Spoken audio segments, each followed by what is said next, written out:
Halo, assalamualaikum warahmatullahi wabarakatuh. Ketemu lagi dengan saya Dewi Wongdeso. Tetap di channel yang sama, channel yang membahas tentang bagaimana sih caranya agar kita bisa masuk ke Singapura sebagai TKW atau pembantu rumah tangga.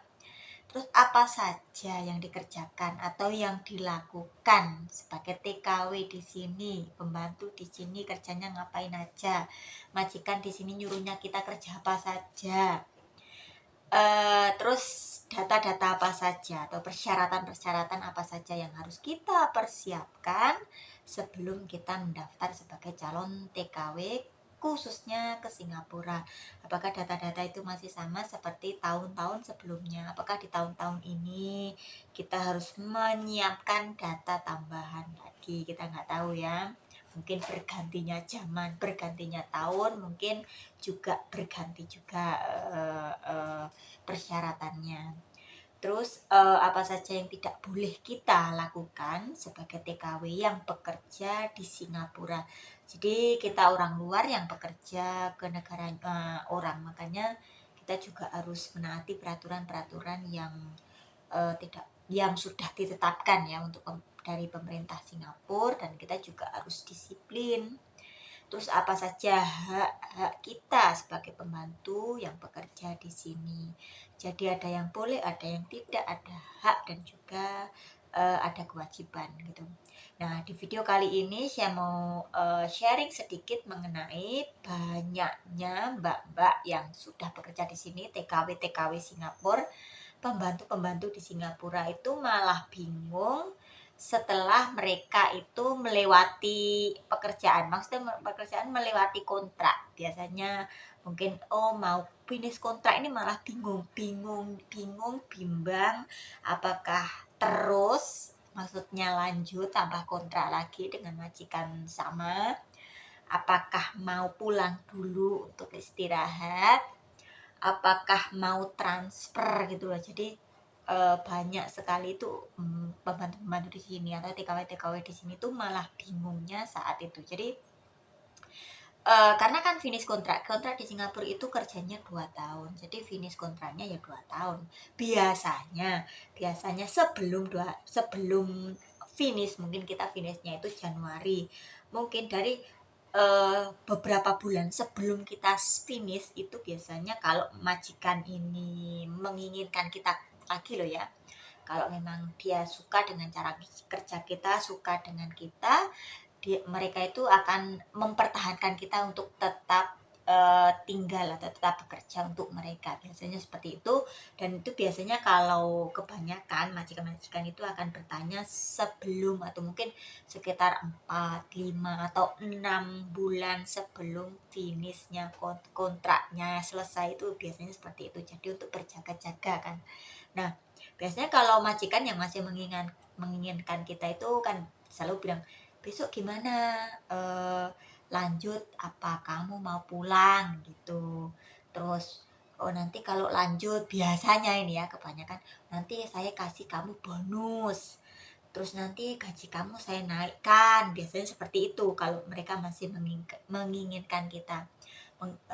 Gaji kamu sekarang mungkin 650, kalau kamu terus nanti saya naikkan 50 jadi 700. Tapi memang umumnya seperti itu, kalau finish kontrak ya gajinya memang naik 50 dolar gitu loh. Biasanya seperti itu. Terus biasanya mereka itu juga apa ya, kadang kadang kan ada ya majikan yang pelit, atau kadang yang ngomongnya itu suka marah-marah, suka bentak-bentak, atau kadang apa-apa serba salah gitu. Kalau kalau mereka masih menginginkan kita untuk kerja, itu biasanya mereka itu kayak kayak berubah, nggak berubah 100% sih. Maksudnya itu berubahnya itu kayak biasanya yang pelit, yang nggak pernah belikan apa-apa, nggak pernah belikan makanan. Contoh ya, itu biasanya mereka belikan, oh ini untuk kamu, kamu boleh makan gitu. Terus mungkin nggak pak, biasanya nggak pernah belikan baju, oh ini baju buat kamu, oh ini untuk kamu. Jadi kayak apa ya, kayak kita itu, oh kenapa ya kok majikanku kok kok sekarang tambah baik gitu loh. Biasanya kan seperti itu. Jadi kita itu bimbang juga, bingung juga, ini gimana, ini kok tambah lama kok tambah baik gitu. Biasanya betul, biasanya yang marah-marah itu terus eh kok agak lain, kok agak oke, nggak apa-apa, nggak apa-apa, apa nggak apa-apa gitu. Jadi kan kita itu kayak, oh ini sudah berapa, sudah berubah, mungkin sudah mendingan lah dari yang sebelumnya, mungkin seperti itu. Jadi kita itu mempertimbangkannya itu kayak sulit gitu loh. Nah, tetapi kebanyakan memang itu kalau yang memang mereka itu menginginkan kita, kebanyakan memang seperti mereka melakukan hal-hal yang tidak wajar seperti hari-hari sebelumnya gitu loh, biasanya seperti itu. Nah, tetapi kalau kita itu kalau ini majikan pada umumnya, majikan kalau yang pada umumnya ya, yang namanya cerewet ya pasti cerewet, yang namanya marah-marah ya pasti kalau kita melakukan kesalahan ya pasti marah, kita dimarahi. Yang namanya orang pelit ya, yang namanya apa ya, pelit ya, yang penting kita masih makan, kasih minum sewajarnya lah, nggak yang wah benar-benar sehari kamu cuma makan 1 kali atau cuma kamu harus minum air keran atau gimana, itu kan keterlaluan sekali. Tetapi untuk kita sendiri ya, untuk kita sendiri kan juga bingung-bingungnya seperti ini. Kalau mau lanjut ini, kalau mau lanjut kontrak, takutnya oh sekarang seperti ini. Nanti kalau lanjut kontrak takutnya lebih parah gitu loh, majikannya lebih parah, mungkin cerewetnya, mungkin susah dimengertinya, mungkin banyak komplainnya, berubah gitu. Kita nggak tahu. Jadi takutnya itu seperti itu.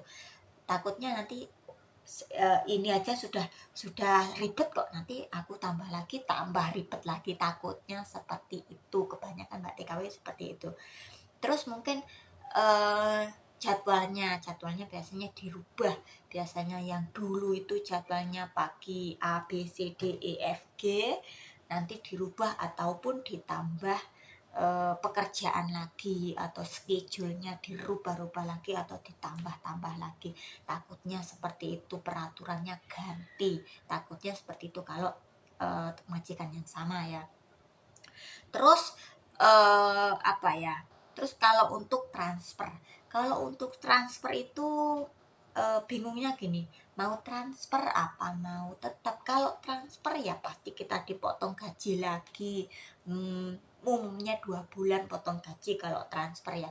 Takutnya juga gini, nanti kalau transfer yang pertama potong gaji lagi 2 bulan, yang kedua ganti suasana lagi, ganti orang baru lagi, belajar lagi, namanya beda keluarga, beda orang, juga beda cara cara apa ya, beda semuanya beda. Jadi kita adaptasi lagi, belajar dari awal lagi, takutnya seperti itu. Terus ada mungkin masaknya dari dulu, dari majikan yang pertama masaknya oke, ini oke, majikan yang kedua setelah kita transfer takutnya ini salah itu salah, jadi takutnya seperti itu. Terus banyak hal-hal yang ditakutkan itu jadi muncul di pikiran kita. Jadi kita itu belum melakukan, itu sudah takut sendiri. Oh nanti gimana, nanti takutnya lebih parah dari yang majikan yang ini, itu takutnya. Nah, kalau pulang, mungkin pulang dulu lah, oh pulang dulu mau istirahat gitu kan, mau pulang dulu berapa bulan, nanti kembali lagi ke sini untuk kerja lagi setelah selesai istirahatnya. Nah, kalau kita pulang yang pasti ya kita sudah tahu dong, kalau proses dari awal seperti dulu yang pertama lagi. Terus ya pasti ya memakan banyak waktu, potongan gaji lagi 6 sampai 7 bulan ya. Terus ya pasti keluarga baru, majikan baru, semua pelajaran baru, semua jadwalnya baru. Dan ya kalau kita kerasan kalau enggak, ya kalau majikan kita baik ya kalau enggak, ya kalau lebih baik yang dulu, terus yang ini lebih parah, ya nasib kita nggak tahu ya. Kadang ya majikan yang dulu parah, kadang yang sekarang alhamdulillah baik.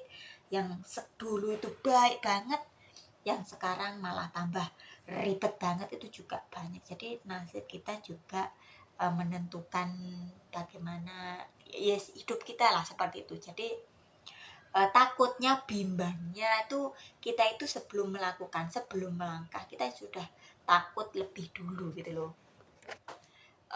Kalau untuk saran saya kalau memang dimajikan yang ini ya, ya memang kalau yang namanya kerja pasti capek.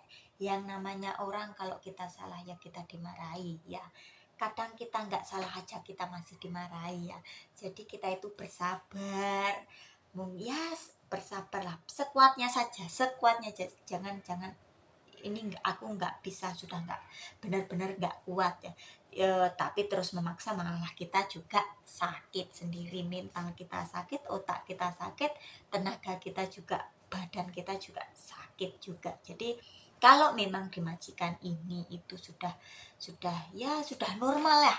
Nah, kalau yang nggak capek, yang leha-leha saja, tidur-tidur saja kan ya nggak mungkin, lebih baik kan pulang ke Indonesia. Kalau yang namanya kerja di rumahnya orang ya pastinya juga akan capek. Jadi kalau memang masih umum, kamu masih bisa menghandle pekerjaan itu dan kamu masih tahan, kamu masih saya bisa melakukannya, berarti seperti itu. Jadi menyemangati diri sendiri, saya masih bisa melakukannya. Jadi lebih baik ya tetap tinggal di majikan yang sekarang gitu loh. Jadi kalau lebih baik ya kalau memang nggak mau pulang ya itu tadi, kalau maunya pulang ya pasti pulang tuh ya bingungnya ini kalau pulang terus nggak punya uang, nggak punya cukup uang lah, terus pekerjaan di Indo juga sulit. Jadi ya dipikir-pikir lagi, jangan dipikir. Kalau saya itu kalau dimarahi, oh kamu gini A B C D E. Oh mereka itu kalau ngomong tuh kan teng teng teng teng, nggak peduli kamu itu siapa, nggak peduli kamu itu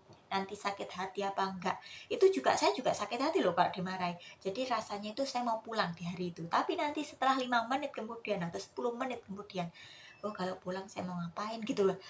Kalau saya kalau mau pulang juga kerja apa. Kita kan butuh uang, kita kan juga butuh pekerjaan. Jadi ya jangan jangan menurut, ya kita harus berpikir, jangan menuruti emosi. Saat emosi kita maunya gini maunya gitu. Jadi ya dipikir-pikir, kalau memang cocok, kalau memang bisa handle, memang masih bisa, semuanya masih bisa menanganinya lah. Jadi ya lebih baik tetap tinggal di rumah majikan itu. Semoga saja tambah lama majikannya juga tambah baik, tambah mengenal kamu, tambah mengerti dan memahami kamu. Jadi kita juga nggak tahu nasib orang ya, mungkin ya kita lebih baik atau mungkin juga kita lebih buruk. Tapi kalau kita memang lebih buruk dari sebelumnya ya sebaiknya memang keputusannya untuk, kalau memang sudah tidak kuat ya pulang saja, seperti itulah. Jadi nggak usah yang memaksakan diri, nggak usah yang aku harus, temanku bisa begini aku harus bisa. Jadi karena kemampuannya orang itu masing-masing gitu loh. Jadi nggak usah dipaksakan, kalau bisa diambil, kalau nggak bisa ya kita pergi, seperti itulah. Jadi itu tadi sedikit cerita atau sharing dari saya, semoga bermanfaat untuk semuanya. Jangan lupa subscribe, like, share, dan komen jika suka dengan channel saya. Di channel saya juga bisa bertanya apapun, nanti saya akan buatkan jawabannya, atau saya akan buatkan video supaya lebih jelasnya lagi. Dan semoga kita bisa bertemu di video-video saya selanjutnya. Bye bye.